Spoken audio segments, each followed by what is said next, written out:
On Christmas Eve, the soft glow of the mansion's lights reflected in Emma's eyes as she packed the last of her things, her hands moving slowly as if each folded shirt carried a memory too heavy to put away. The grand carters around her hummed with distant laughter from the staff preparing the holiday feast, but she felt strangely disconnected from it all. For 3 years she had lived in this house, walking its polished marble floors, waking up before dawn to prepare Mia's morning routine, learning the rhythm of silence that filled the life of the millionaire's little deaf daughter. When Emma had first arrived, Mia wouldn't let anyone come near her. She had been a fragile shadow of a child, withdrawn into a world without sound after losing her mother far too young. Doctors had warned that her emotional wounds ran deeper than her hearing loss, and no therapist had managed to break through her quiet walls until Emma. With patience as steady as snowfall, Emma spent hours sitting beside Mia, signing simple words, drawing animals on sketchboards, tracing tiny patterns in the air to make her smile. Slowly, Mia began trusting her, reaching for her hand, falling asleep in her lap, and eventually clinging to her the way lonely children cling to warmth. Their bond had become something sacred, something that even the millionaire father, Daniel, had silently come to rely on, knowing that Emma was the only person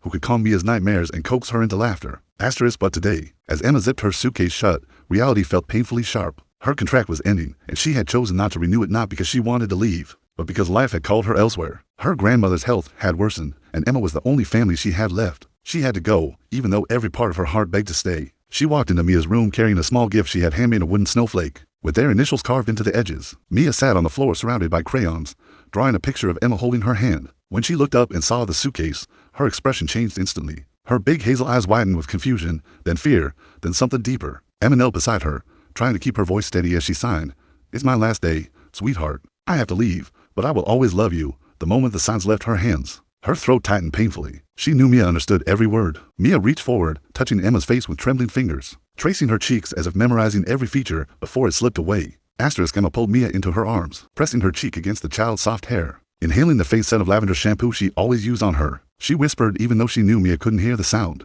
because some truths were too emotional to be contained in silence. "I love you more than you'll ever know," she murmured, tears sliding freely down her face. She rocked her gently, the way she had done on nights when storms frightened Mia, or when she woke from nightmares, searching for the mother she could no longer remember. Emma sighed again, slowly this time so Mia could feel the weight of every movement. "Be brave. Be happy. You'll always be in my heart." She kissed Mia's forehead before standing, her legs shaking beneath her as if the act of walking away would break her. The hallway felt colder than usual as Emma stepped toward the exit, suitcase trailing behind her like an anchor. The Christmas tree sparkled at the end of the corridor, ornaments catching the light like tiny stars Mia loved to look at, because Emma had once told her stars were angels keeping watch. Now, walking past those glittering lights, Emma felt the ache of leaving behind not just a job, but a little girl who had trusted her completely. She forced herself to keep moving, telling herself she had made the right choice. Her grandmother needed her more, but the truth was that every step felt like betrayal, every second like a goodbye she was not ready to give. She paused at the entrance, pressing a hand to her chest, swallowing the pain rising inside her. Behind her, she could feel an emptiness forming in the air, as if Mia's tiny world had just lost its brightest light. Emma didn't turn back. She couldn't,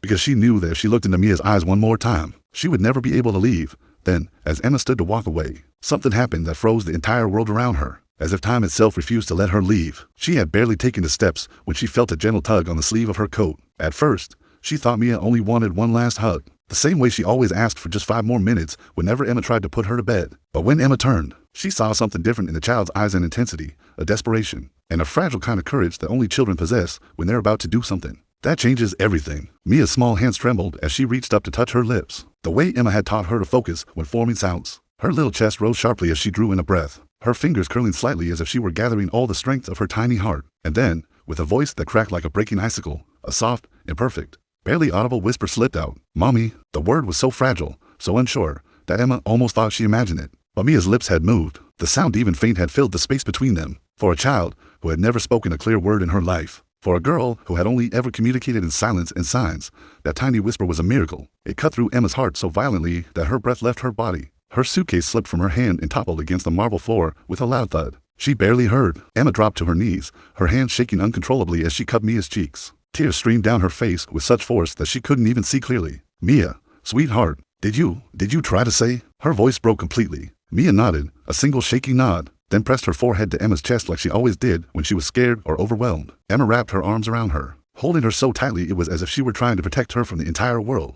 For a long moment, there was nothing but the sound of Emma's ragged breathing, and the soft thump of Mia's tiny heartbeat against her. Emotion surged through Emma in waves: joy, disbelief, heartbreak, hope, fear, each one crashing into her at once. She could feel Mia's little hands clutching her coat, clinging to her with a desperate strength that said everything Mia couldn't. The child, who had lived in quiet darkness for so long, had used her first word not for her father, not for a doctor, Not for therapy, but for Emma, the woman who soothed her nightmares, the woman who learned her world of silence, the woman who loved her more than she had ever been required to. Asterisk behind them. The soft footsteps of Daniel, the millionaire father, echoed from the doorway. He had come to say goodbye as well, though he had rehearsed it silently for hours, trying to accept that the woman who saved his daughter's heart was leaving. But when he reached the archway and saw Mia actually speaking, his entire body froze. His hand dropped from the doorframe. His mouth parted in shock. Daniel had spent years pouring money into specialists, speech therapists, audiologists, developmental psychologists, hoping to hear even a single sound from his daughter. And yet nothing had ever come. Until now. Until Emma. His throat tightened painfully as he watched his daughter cling to the woman who had become more of a mother to her than he ever imagined possible. He didn't speak. He didn't move. He simply stood there,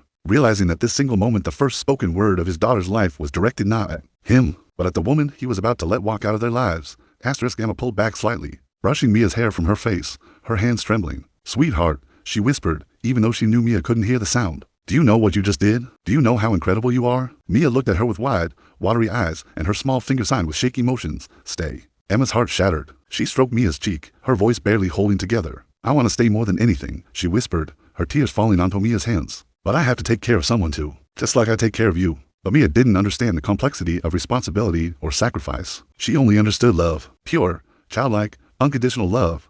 Asterisk. Daniel finally stepped forward, his voice thick. "Emma." She spoke. Emma looked up, her eyes blurred with tears, and nodded. "She tried," she whispered. For the first time, Daniel swallowed hard, emotion swelling in his throat. "She's never said a word to anyone, not even me." His voice broke, and he looked at Emma with an expression that carried gratitude, guilt, and fear all at once. "She sees you as her mother." Emma closed her eyes, letting the truth settle painfully. She knew it. She had always known it. And that was why leaving hurt so much it felt like tearing apart something sacred. Asterisk. She held Mia again, feeling the child's trembling fingers wrap around her. She wanted to freeze this moment, to hold the little girl forever and never let her feel abandoned. But life doesn't always let hearts choose. And yet, as she rocked Mia gently, whispering to her even though the child couldn't hear the words, Emma felt something shift inside her, something telling her that love this powerful didn't end just because a suitcase was packed. And although she still needed to go, this moment, this one whispered word, had forever bound them together in a way nothing could break.